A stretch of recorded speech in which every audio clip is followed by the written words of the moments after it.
사랑하는 성도 여러분, 우리에게 익숙한 속담이 하나 있습니다. 호랑이를 잡으려면 호랑이 굴에 들어가야 한다. 이렇게 다들 들어보셨을 겁니다. 이 말이 무슨 뜻입니까? 뭔가 크고 어려운 일을 이루기 위해서는 어느 정도 위험을 감수해야 한다. 그 위험을 감수할 수 있는 용기와 결단이 필요하다라는 뜻을 담고 있습니다. 오늘 우리가 함께 살펴볼 이 사도행전의 말씀, 바로 이 속담이 딱 어울리는 장면이라고 할 수 있습니다. 바울이 그리스의 아테네에 들어가게 됩니다. 아테네라는 도시가 어떤 곳이냐면 당시에 철학과 우상이 가득한 도시였습니다. 영적으로 보면 호랑이 굴과 같은 곳이었습니다. 바울이 사실은 자기가 가고 싶어 간 곳이 아니고 선교로 부르신 하나님의 섭리를 따라서 하나님의 인도하심을 받고 바로 그곳으로 가게 됩니다. 복음을 어디를 가든지 전해야 된다는 하나님께서 주시는 사명을 가지고 이제 그곳으로 들어가게 된 것이죠. 그런데 그 아테네에서 바울이 본 광경이 무엇이었느냐? 사도행전 17장 16절 말씀에 보면은 바울이 아덴에서 그들을 기다리다가 그 성에 우상이 가득한 것을 보고 마음에 격분했다. 도시 전체가 신전과 신상으로 덮여 있었다는 것입니다. 지난 시간에 살펴본 대로 유네스코 세계문화유산 1호인 파르테논 신전으로부터 시작을 해가지고 크고 작은 제단, 신상들이 당시에 약 3만 개 정도가 있었다라고 하는 겁니다. 그러니까 겉으로 보기에는 예술과 문화와 철학이 꽃피운 그런 멋진 도시였지만은 영적으로 들여다보니까 그야말로 우상의 도시였다라는 겁니다. 그걸 본 바울의 마음이 어떠했느냐? 이게 단순히 화가 나는 정도가 아니었습니다. 오늘 말씀해 보면 격분했다. 하나님을 섬겨야 하는데 이렇게 많은 우상을 섬기고 있는 것에 대하여 바울의 마음이 그 분노로 굴복을 들끓었다, 그런 표현인 것이죠. 그런데 여러분, 바울은 그가 가지고 있는 이 격분의 감정을 그대로 쏟지 않았다라는 것입니다. 오히려 그 도시 사람들과 대화하려고 노력했습니다.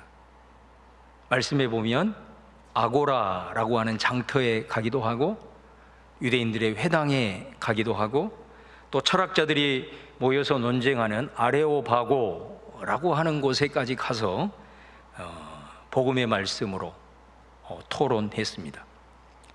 바로 거기에서 오늘 우리가 함께 읽은 너희가 알지 못하고 섬기는 그것을 내가 너희에게 알게 하리라 라는 말씀으로 시작하는 그 유명한 아레오바고 설교가 나오게 된 겁니다. 여러분, 이거는 단순한 설교하는 장면이 아닙니다. 기독교 선교와 기독교 역사에 있어서 굉장히 중요한 설교이고 순간입니다. 왜냐하면 바울이 단지 그들에게 하나님, 예수 그리스도의 복음을 외쳤기 때문이 아니라 헬라의 철학과 종교 혼합주의의 정 한가운데로 들어가서 그들의 언어로 그리고 그들의 코드에 맞춰서 복음을 전했다는 것 때문에 오늘 이 아레오바고 설교에 우리가 주목해야 된다라는 것이죠. 여러분, 우리도 비슷한 시대를 사실은 살고 있습니다. 이 시대를 보면 얼마나 이 기술의 진보가 빠른지 모릅니다. 정보도 넘쳐납니다. 그냥 온 세상이 SNS로 뒤덮여 있습니다. 그리고 여전히 혼란스러운 윤리적인 문제들로 가득 차 있습니다. 이런 세상에서 우리가 그리스도인으로서 살아간다는 것이 쉽지 않습니다. 그래서 오늘 이 말씀은 그런 시대를 살아가고 있는, 마치 바울이 영적인 호랑이 굴과 같은 그곳에 들어간 것처럼 오늘 우리에게 있어서도 아주 중요한 질문을 던지는 겁니다. 우리는 세상과 어떻게 소통을 해야 하는가? 그 그 가운데 우리는 어떻게 복음을 전해야 할 것인가 라는 질문입니다. 여러분, 오늘 본문을 보시면 바울이 이렇게 시작을 합니다. 22절 말씀해 보시면, 아덴 사람들아, 너희를 보니 종교심이 범사에 많도다, 이렇게 시작을 합니다. 여러분, 이게 가만히 보면 꼭 그들을 비꼬는 말 같지만 그런 말이 아니죠. 바울은 실제로 아테네 사람들의 그 종교성을 인정하고 있습니다. 복음을 전할 때 가장 먼저 그들의 종교적 열정을 존중하면서 시작을 하고 있다는 거예요. 바울의 이 말은 당신들 참 종교성이 많군요. 신에 대한 관심과 열정이 참 대단하십니다. 이렇게 시작을 하고 있다는 거예요. 여러분, 사실 이거는 바울이 로마서에서 말씀한 것과 일맥상통해요. 로마서에서 바울이 인간은 하나님의 형상대로 지음을 받았기 때문에 인간의 본성 속에는 너무도 자연스럽게 신을 찾고자 하는 마음이 있다는 거예요. 그런데 그 신을 찾고자 하는 본능이 복음을 알지 못하니까, 복음을 듣지 못하니까 어떻게 되냐? 방향이 잘못되어 가지고 하나님이 아닌 우상을, 그리고 다른 신을 섬기게 되더라는 거죠. 그래서 칼빈은 이런 현상을 이렇게 표현합니다. 모든 인간, 즉 신자이든 무신론자이든 그 속에 종교의 씨앗이 있다. 종교의 씨앗이라는 표현을 합니다. 왜? 인간은 하나님의 형상으로 지음을 받았기 때문에. 모든 이 얘기는 하나님을 갈망하고 하나님을 찾고자 하는 씨앗이 다 뿌려져 있다는 거예요. 복음을 들어야 제대로 우리를 창조하신 하나님을 발견할 수 있는데, 그 복음을 듣지 못하니까 내 속에는 신을 향한 갈망은 있는데 그거를 발견하지 못하고 이 우상, 저 신을 섬기고 있다라는 것입니다. 여기에서 아주 중요한 것은 우리가 그 복음을 전할 때 그들을 향해서 어떤 자세를 갖느냐가 매우 중요하다는 거예요. 바울은 여기에서 복음을 실제적으로 증거하는 이 24절부터 나오는데, 먼저 그는 22절과 23절에서 그들에게 복음을 전해야 하는 우리의 태도를 먼저 언급을 하고 있다는 거예요. 여러분, 우리가 믿지 않는 사람들, 이런 사람들을 향해서 복음을 전할 때 무작정 정죄하거나 비난해서는 안 된다는 겁니다. 너 예수 안 믿으면 지옥 간다. 여러분, 예수 믿는 사람들은 절대로 이 언어를 사용해서는 안 됩니다. 너 왜 그렇게 바보스럽게 이렇게 우상에 찌들어 있느냐, 이런 언어를 사용해서는 안 됩니다. 그렇게 다가가면 진리 대신 예수 그리스도의 복음이 전해지기는커녕 마음의 문이 닫혀버리는 것입니다. 우리 예수님도 제자들을 세상에 보내시면서 이렇게 말씀하시잖아요. 마태복음 10장 16절 말씀에 내가 너희를 보냄이 양을 이리 가운데 보냄과 같도다. 그러므로 너희는 뱀같이 지혜롭고 비둘기같이 순결하라. 우리가 가지고 있는 이 복음, 그 복음의 내용은 우리가 순수하게 지키고 간직해야 하지만은 이 복음이 세상 속으로 들어갈 때는, 우리를 통해서 이 복음이 전해질 때는 뱀처럼 지혜로워야 한다 라고 우리 예수님도 말씀을 하셨습니다. 바울이 지금 어떤 방식으로 복음을 전하고 있는지를 우리가 잘 볼 필요가 있습니다. 그는 일방적으로 가르치려고 들거나 자기 말만 하는 게 아니었다라는 거예요. 오히려 먼저 그들의 문화를 이해하고 심지어 그들이 가지고 있는 신념 자체도 존중하면서 대화를 시작하더라는 거예요. 쉽게 말하면 그리스도인인 우리가 신앙이 다른 세상 사람들과 일상적인 대화를 나누든 아니면 그들에게 복음을 전하든 간에 절대로 우리 속에 우리는 옳고 너희는 틀렸어, 이렇게 배타적인 사고를 가지고 접근을 해버리면 안 된다라는 것입니다.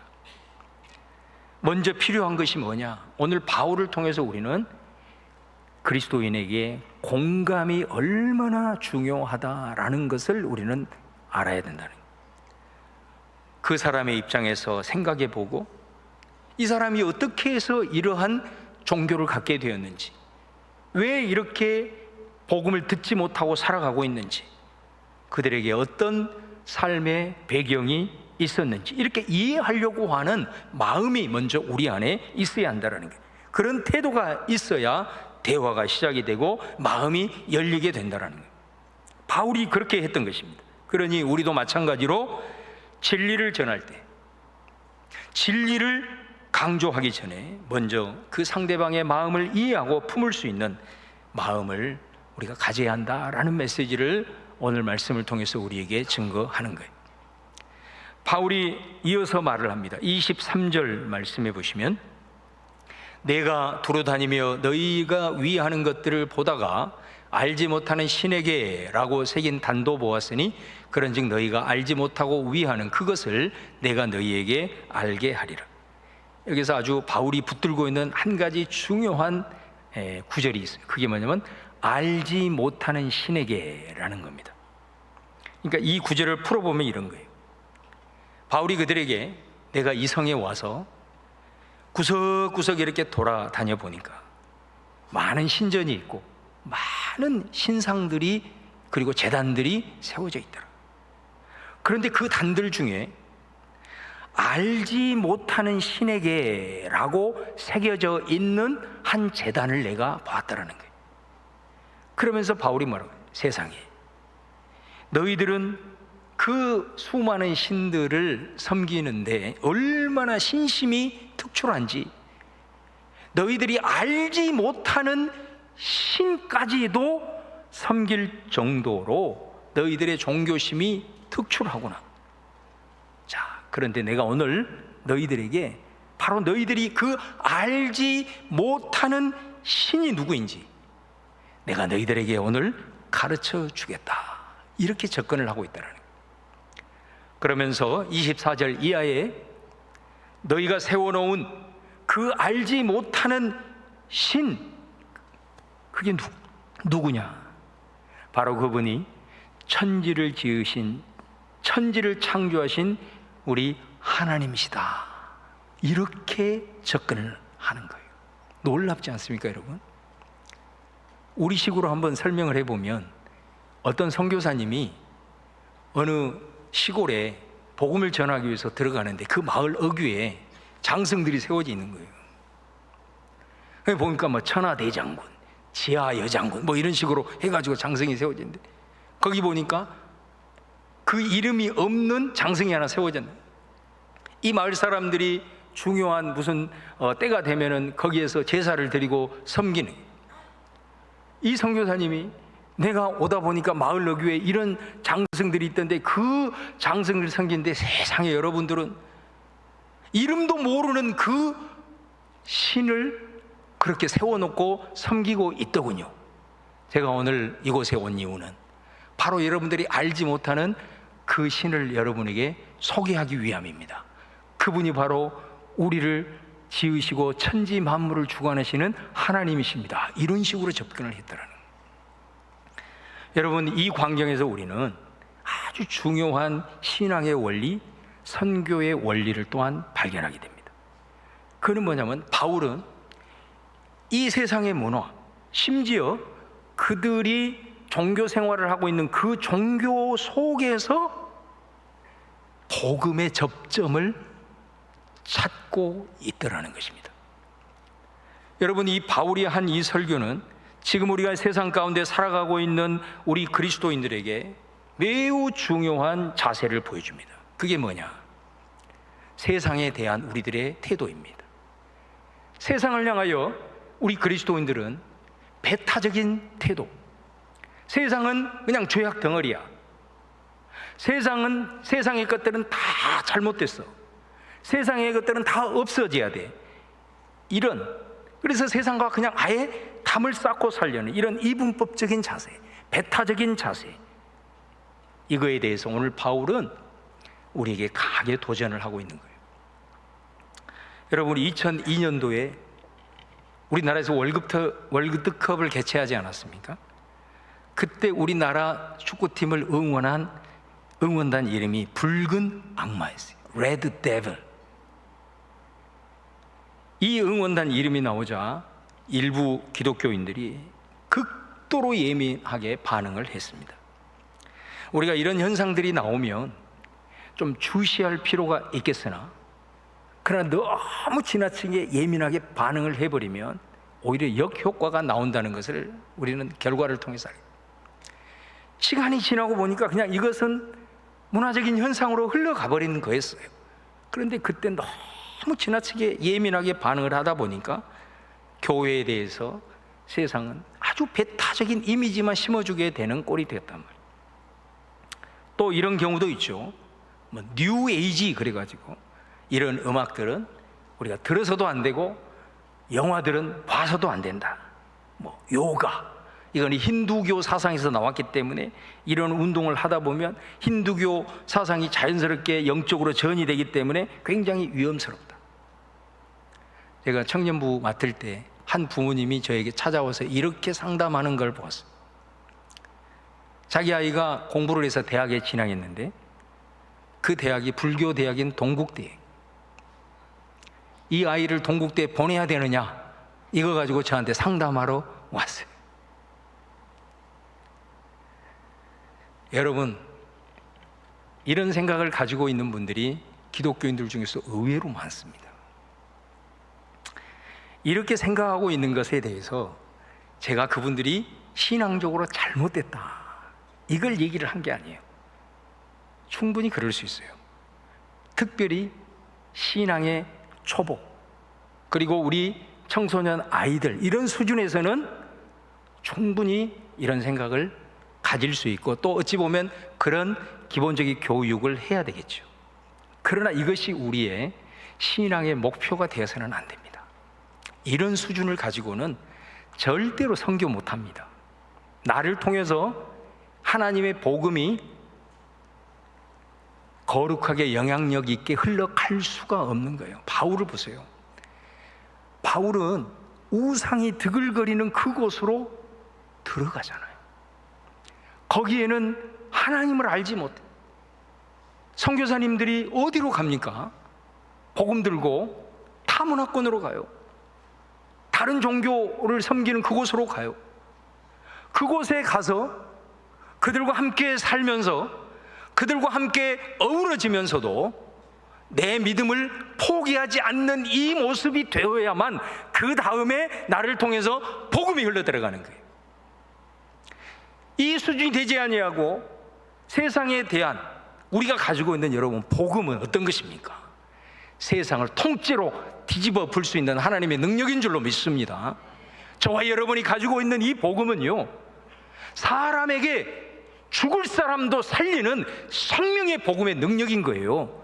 그런데 우리 스스로가 우리가 가지고 있는 이 복음을 세상에 있는 학문, 세상에 있는 철학, 세상에 있는 문화의 수준과 똑같이 생각을 하고 우리가 그들을 대한다면 어떻게 우리의 복음의 능력이 그들에게 흘러가겠냐라는 것입니다. 사랑하는 여러분, 모든 것을 다 배척하고 모든 것을 다 세속적이라고 판단을 해버리면 복음은 세상과 대화하지 못해요. 세상은 교회를 향해 너희는 우리와 이야기할 생각이 없구나, 이렇게 생각을 하게 된다는 겁니다. 그러므로 우리가 이런 수준에서 발돋움을 해서 세상 속으로 바울처럼 그 광장으로 과감하게 들어가 그들과 복음을 가지고 나눌 때에 넉넉한 마음을 가지고 오픈 마인드를 가지고 그들의 입장에서 공감해주고, 이런 차원이 되기 위해서라도 우리는 복음으로 더 무장해야 될 줄로 믿습니다. 미국의 하버드대 제임스 헌터라는 교수가 기독교는 어떻게 세상을 변화시키는가라는 책에서 1960년대, 70년대에 미국에서 가장 이슈가 뭐였냐면 성 이슈였어요. 성 정체성, 성혁명, 그 다음에 인권, 이런 게 엄청난 이슈가 되었습니다. 그때 보수적인 기독교에서는 이 부분에 대해서, 이 사회적인 이슈에 대해서 오직 단절, 오직 배척, 이렇게 일관했습니다. 그 결과 이 제임스 헌터가 분석한 바에 의하면은 세상과의 소통이 끊어지자 젊은 세대들이 교회를 외면하기 시작했다, 이렇게 분석을 해놨습니다. 복음을 지키려다 세상과 소통하지 않으면 결국 젊은 세대는 교회를 떠난다, 이런 명제를 그 글에서 남기고 있습니다.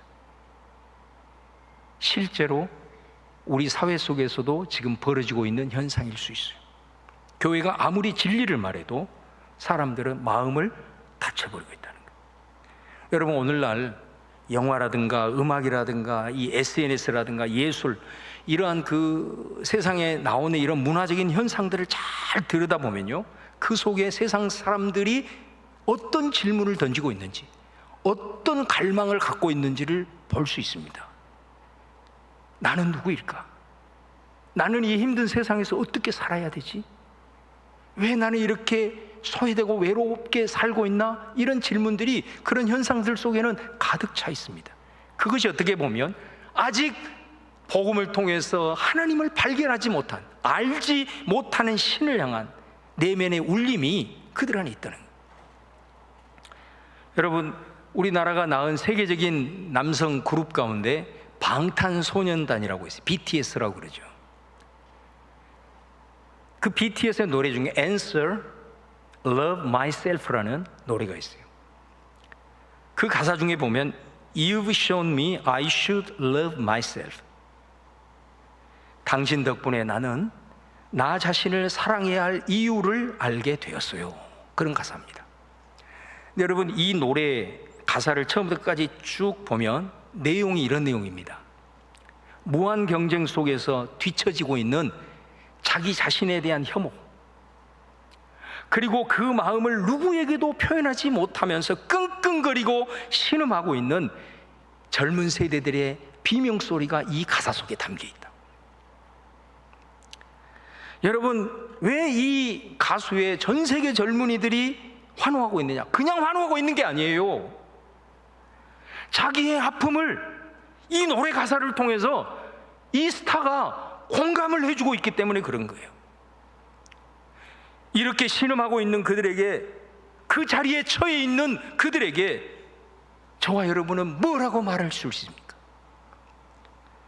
여러분, 우리는 그들을 공감해주고 그들에게 희망을 주고 더 나아가서 그들을 변화시킬 수 있는, 세상의 어떤 노래의 가사보다도, 세상의 어떤 문학의 글귀보다도, 세상의 어떤 유명인사의 말도보다도 그들에게 희망을 주고 변화시킬 수 있는 위대한 복음을 저와 여러분이 갖고 있잖아요.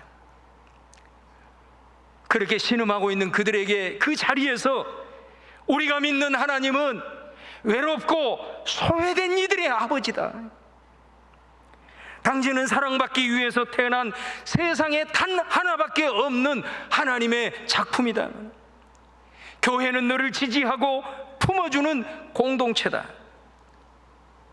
여러분, 이런 위대한 메시지를 우리는 복음으로 간직하고 있단 말이에요. 이 메시지들을 먼저 그들을 품고, 그리고 그들을 안아주고 그들을 공감하며 이 메시지를 선포할 수 있다면 얼마나 좋겠는가라는 거예요. 여러분, 윤리적인 이슈도 마찬가지입니다. 지금 사실 우리가 드러나지 않아서 그렇지, 오늘 우리 사회 속에서 이 성정체성의 문제, 낙태 문제, 정의 문제, 기후위기 문제, 환경 문제, 사실 이런 주제들에 대해서 교회들이 쉽게 접근을 못해요. 그들과 토론도 제대로 안 하려고 해요. 지금까지는 그래 왔어요. 그러다 보니까 이런 문제에 대해서 침묵하고, 또 이런 부분들에 대해서 구체적인 말씀에 대한 훈련이 안 되다 보니까 그냥 어슴푸레한 모습으로 그들에 대해서 맹목적 정죄만 해왔단 말이에요. 그 결과 뭐예요? 세상이 교회를 향해서 너희는 우리 이야기에 귀를 기울이지도 않고 우리 아픔에 공감하지 않는다 이렇게 말해. 교회는 배타적이고 자기들만의 리그를 즐긴다 이렇게 하면서 그들은 점점 더 교회에 대해서 대적하는 존재들로 변하고 있다라는 것입니다. 어떤 청년부 수련회에서 강사가 강의를 하면서 Jesus is the answer, 예수님이 해답입니다 이렇게 외쳤어요. 그러자 한 청년이 손을 들고 이렇게 물었습니다. What is the problem? 강사님, 그럼 뭐가 문제죠? 이렇게 역질문을 했어요. 맞습니다, 여러분. 문제가 뭔지도 모르고 어떤 문제로 신음하고 있는지, 어떤 문제 때문에 그들이 이 선택을 했는지에 대한 공감이 없는 채 무조건 해답만을 외친다면 그것이 어떻게 저들의 마음에 다가오겠냐라는 거예요. 여러분, 오늘 바울은 오늘 우리에게 말합니다. 먼저 공감해라. 그리고 그들의 이야기를 들어주라. 네 말만 내뱉고 일상의 대화 속에서도 온통 고집쟁이처럼 네 주장만 일컬어서는 너를 통해서 복음은 열리지 않는다.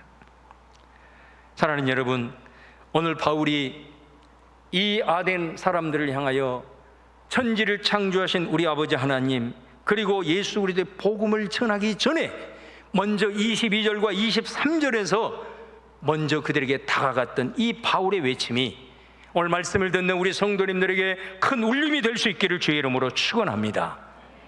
세상을 향해 문을 닫는 교회가 아니라 세상에 열려있고 그들과 소통하는 교회가 돼. 세상 사람들이 묻고 있는 그 질문들에 귀를 기울여 왜 그들이 그렇게 외로워하고 있는지, 왜 그렇게 고통스러워하고 있는지, 무엇을 갈망하고 있는지 우리가 들어봐야 된다는. 그러기 위해서 저와 여러분이 바울처럼 복음으로 무장해야 될 줄로 믿습니다. 영적인 실력을 그러기 위해서 길러야 되는 거예요. 여러분, 정죄하고 싸우는 데 가서 보십시오. 싸움은 어떨 때 일어나느냐?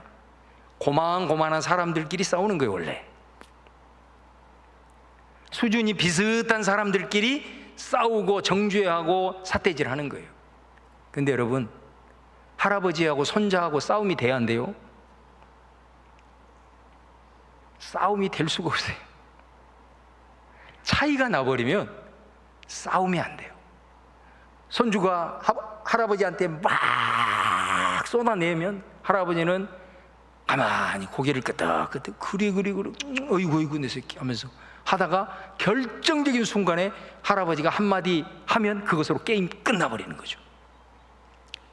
여러분, 우리가 위대한 복음, 어떤 세상의 것들과 비교할 수 없는 위대한 복음을 우리가 가지고 있는데 우리가 이 공감력을 잃어버리고 이런 배타적인 사고를 가지고 무작정 정죄의 칼날을 휘둘러 버리면 우리 스스로의 위치를 세상 사람들과 비슷한 위치로 우리가 하향시키는 결과일 수가 있어요. 우리가 수준을 높이고 이 복음의 위대함을 가지고 이것이 세상의 것과는 비교할 수 없다라는 이 복음으로 우리가 무장하다 보면 넓은 사람이 돼요. 포용할 수 있어요. 아레오바고 광장 한복판에 가서도 그들과 대화할 수 있어요. 그것을 통해서 그들을 변화시킬 수 있어요. 이것이 복음의 능력인 줄로 믿습니다, 여러분. 그들의 문화와 생각 그리고 그들의 말 속에서 복음의 접점을 찾고 있는 이 바울의 분별력을 보십시오. 복음으로 무장하면 세상에서 이런 분별력이 생기는 거예요. 그리고 그것을 통해서 그 사람의 상황을 통해서 복음의 접점을 찾고 접근할 수가 있게 되는 거예요. 그리고 결정적인 순간에 네가 알지 못하고 섬기고 있는 그것 내가 너에게 지금부터 알려줄게, 이렇게 말씀을 선포할 수가 있게 되는 것입니다. 이것이 예수님이 말씀하신 비둘기처럼 순결하고 뱀처럼 지혜로운 성도와 성도의 교회의 언어가 돼야 될 줄로 믿습니다. 우리가 여러분 말이 아니어도 이 복음은 얼마나 그 자체의 능력이 있느냐. 말씀을 마무리하면서 인도의 선교하러 간 한 선교사님의 예를 들겠습니다. 그분이 인도에 가서 몇 개월 동안 오직 기도하면서 영적으로 준비하는 그 기간을 가진 거예요. 그럼에도 불구하고 사람들은 저 사람이 선교사라는 것을 다 알게 됐어요. 그래서 그 몇 개월을 보내고 난 다음에 이제는 내가 선교를 위해서 인도 현지어를 배워야 되겠다, 이렇게 하고 한 청년을 일종의 이제 교사로 자기 집에 초대해서 함께 생활을 하면서 언어를 배우는데, 한 달 정도가 지나서 그 청년이 선생님, 저는 이제 더 이상 선생님을 가르칠 수 없습니다, 이렇게 말을 하더라고요. 그래서 왜 그러냐고 그 이유를 물어보니까 자기는 힌두교 신자인데 선생님과 함께 있으면 내가 아무래도 예수를 믿을 것 같아서 나는 내 신앙을 포기할 수 없어서 여기서 그만둬야 될 것 같습니다. 그때 선교사님이 나는 당신에게 지금까지 단 한 번이라도 예수님을 믿으라고 말하지 않았고 앞으로도 말하지 않을 것이니 언어만 가르쳐 주세요, 이렇게 말했다는 거예요. 여러분, 나중에 이 청년이 어떻게 되었을까요? 여러분 상상에 맡기겠습니다. 말이 아니고도 우리의 넓은 마음, 듣는 마음, 복음으로 무장하고 수준을 높일수록 우리는 말을 많이 하지 않아도 우리들의 삶에서 묻어나는 복음의 능력이 얼마든지 사람을 변화시킬 수 있고 세상을 변화시킬 수 있는 능력임을 믿으시기를 바랍니다. 오늘 우리는 지금 이 시대 속에서 아레오바고 광장에 서 있습니다. 바라기는 그 속에서 세상과 담쌓지 말고 광장에 한복판으로 나가서 그들을 대화하고 그들을 품을 수 있기까지, 그러기 위해서 그 비전 가지고 여러분이 복음의 실력자들, 영적인 실력을 기르고 복음으로 무장할 수 있기를 주의 이름으로 축원합니다. 그리고 공감하고 소통할 수 있는 그 마음을 하나님께 구하십시오. 우리는 다 리더들입니다. 리더가 누구예요? 영향력을 끼치는 자잖아요. 그리스도인들은 다 리더입니다. 왜? 복음으로 영향을 끼쳐야 되기 때문에. 솔로몬이 왕으로 세워졌을 때 그가 하나님 앞에 드리는 기도가 뭡니까? 하나님이여, 나에게 듣는 마음, 넓은 마음, 총명한 마음을 주옵소서. 아버지의 음성 듣고 백성들의 음성을 들을 수 있는 귀를 주시고 저들을 품을 수 있는 넓은 마음 주시고 모든 상황을 분별할 수 있는 총명한 마음을 달라고 기도했던 것이 리더의 기도예요. 그러므로 복음의 영향력을 흘려보내야 될 우리가 저들을 들을 수 있는 마음, 그리고 품을 수 있는 마음, 공감하고 소통할 수 있는 마음을 달라고 하나님 앞에 구하며 나아가는 우리 성도님들 되시기를 축원합니다. 그리고 세상의 문화와 사회 현상 속에서도 복음의 접점을 발견할 수 있는 이 총명한 마음, 이 분별력을 달라고, 그래서 그런 마음을 가지고 한 사람 한 사람을 만날 때에도 그 사람의 삶의 상황과 맥락을 통해서 복음의 접점을 발견하고 그것을 통해서 예수 그리스도의 복음, 하나님의 사랑, 여러분들을 통해서 세상 구석구석에 흘러 들어갈 수 있기를 주님의 이름으로 축원을 드립니다.